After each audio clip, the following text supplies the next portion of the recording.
All right, now we're joined live in the studio by attorney Greg Remmenga. Thanks for being here this afternoon. And today we're going to be talking a little bit about medical evidence. Why is this so important when you're trying to win a case?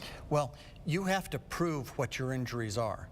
You have to prove how badly those injuries affected you and how they're going to affect you in the future. One of the big problems with a lot of injuries is that all injuries have a subjective and an objective component. Subjective is how it makes you feel, how much pain you're in, how much the headache hurts, how it limits you in your mind that you express to the doctor. Objective are those things that can be seen and documented by doctors and other people observing you.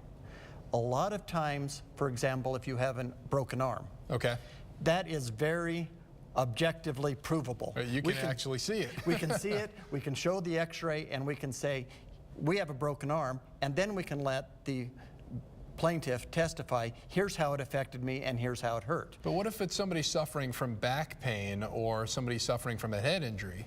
Those we have to do a lot more work in order to try to prove the objective components. Because if you have a back injury, that may not necessarily show up on x-rays or MRIs, and it may affect you so you can't work.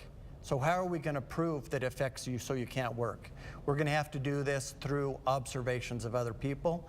Physical tests, there are physical tests you can do that the doctors and physical therapists have built in checks to see if you're using your maximum effort, to see if you're faking it, those type of tests, and by observing you in your natural everyday life. Right. That's where a lot of people actually have a lot of problem with this. They come into the doctor and say, I'm hurting so bad, I cannot carry my child more than 2 or 3 minutes without having pain. The doctor tries to treat you, and then later we find out that the defense has videotaped you walking around the mall for an hour carrying your child. The subjective components don't equal the objective, and therefore you're cast as more of a liar or a faker. So we have to make sure that the subjective matches the objective and that we can somehow show those subjective complaints. You have a headache, do you have nausea that is visible with those headaches? Do you have to go into a quiet room? Those types of things to show the subjective is the same as the objective.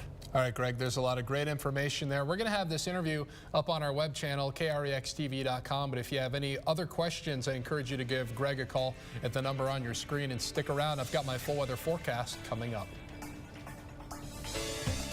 If you want Greg to answer one of your legal questions, visit krextv.com, click on Live in the Studio, and submit your question on the right side of the screen. Watch Greg's segment every Wednesday on News Channel 5 at noon.